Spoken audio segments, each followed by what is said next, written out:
Well, the box office isn't dead, and Mission Impossible Dead Reckoning Part 1 will be proving that. Apparently, it is set to open to a franchise record $250 million plus global opening. Now, this obviously flies in the face of everyone who seems pretty intent on saying that the box office is dead. It isn't. The box office is simply a case of people not wanting to watch crappy movies. Literally. Not interested in watching dog shit films. That's it. That's all it is. It's what it's been like for ages. Super Mario Brothers proved that. Regardless of whatever you think of Super Mario Brothers, there was no messaging in it. It was just a film. Entertaining. Family fun. Everything else that's seemingly bombed since. Just, yeah. It's people being more discerning about what they choose to spend their money on. But Tom Cruise comes back time and time again, proving that the box office is not dead. And this report, again, stipulates that in pretty bold, headline-smashing fashion. So let's take a look at this, ladies and gents. Hit subscribe if you're new here. Turn the bell notifications on. So Tom Cruise flying in to the rescue for the summer blockbuster. Despite the onslaught of shiny product that hasn't delivered. But this is what they're saying is the shiny product. The Flash and Indiana Jones and the Dial of Destiny. It's not good. Those films, no. Like Indiana Jones and the Dial of Destiny, bad storytelling, bad writing. And then The Flash, again, a film mired in just absolute garbage that was never going to be massively successful. You've got DC rebooting themselves. Trying to market the film on Michael Keaton. Okay, cool. So the summer domestic box office is at 2.1 billion per Comscore and is pacing 6% behind last year's for the period of May 1st to July 9th. But again, you look at the offerings of what's going to be coming out, and there's nothing. Again, until Mission Impossible Dead Reckoning. There's very few films that are coming out that are going to make people go, yeah, I want to spend significant sums of cash, like $50 plus at the cinema theatre. However, Mission Impossible is the best reviewed of all time. Dead Reckoning Part 1. And obviously, that's open starting Wednesday, tomorrow. And is said to have an unexpected franchise global 5-day record of $250 million. That's worldwide. It's set to not quite crack $100 million domestic, but $90 million domestic. Not terrible. And $160 million abroad. It's opening in 70 markets, including Australia, Brazil, China, France, Germany, Italy, Korea, Mexico, Spain, Taiwan, and the United Kingdom. I'm not sure if it is actually open in the UK on Wednesday. It might be. If so, I will have to go and watch it. I didn't realise that. I had it previously opening on Friday. But everyone seems to be... This is the thing.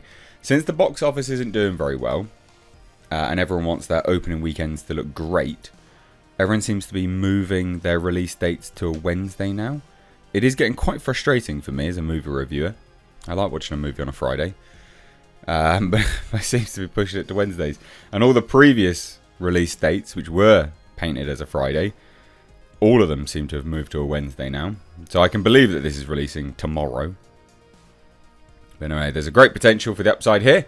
Not just because the Rotten Tomatoes score is at 98% certified fresh, but all because of Top Gun Maverick. Halo effect is expected to work in the favour of Mission Impossible. So yes, Mission Impossible skews largely towards older guys.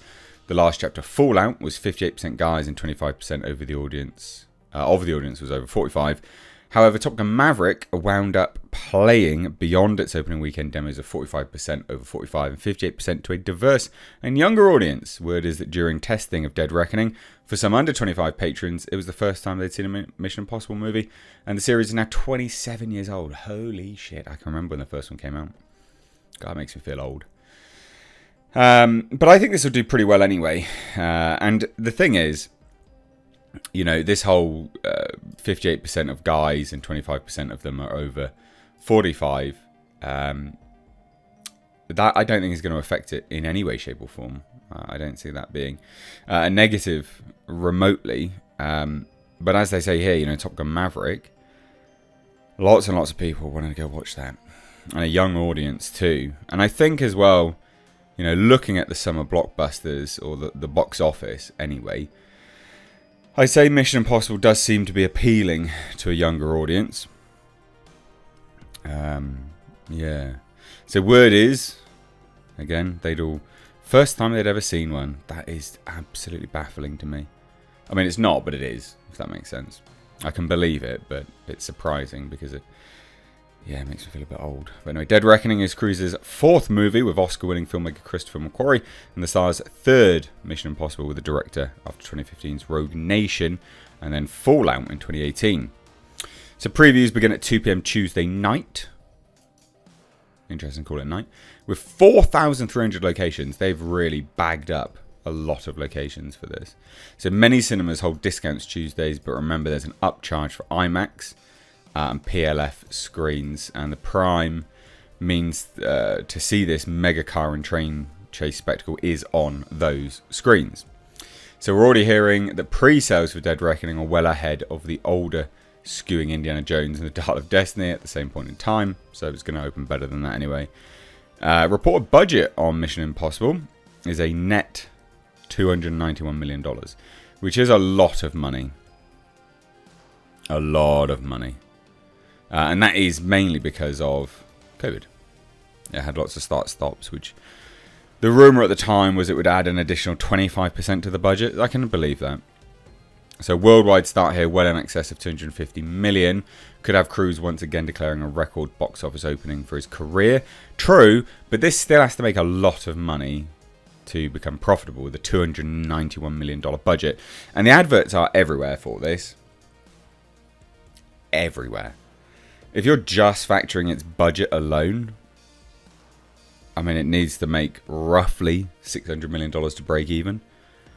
Add on top of that marketing budget. It has to make you're looking at it, it has to make $1 billion to start making, money, basically. Making profit.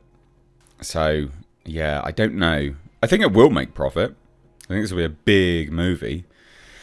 But it won't be anywhere near as much of a profit as Top Gun Maverick anyway. Let's put it that way. I think that's pretty easy to most people to agree with. But anyway, there's notable overseas markets opening picks on Wednesday. Simultaneous US start here on Dead Reckoning screamed global day and date for the Hollywood star who brought hesitant audiences back to cinemas. Yeah, it'll be interesting. It will be interesting. It's a long film, 2 hours 43 minutes. But that hasn't put people off yet for movies this year, last year. There's been a lot of movies that have been long run time. I don't think that'll put people off. I think people want this spectacle, and I think it will do really well. So there you have it. Part 1 to the latest Mission Impossible franchise. Are you going to go watch it?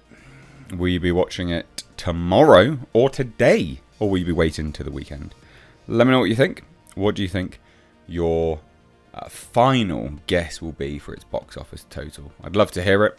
I think it will make money, but again, it has to cross, like $1 billion to start getting reasonable cash flow. So let me know what you think down below. Cheers, guys. Take care.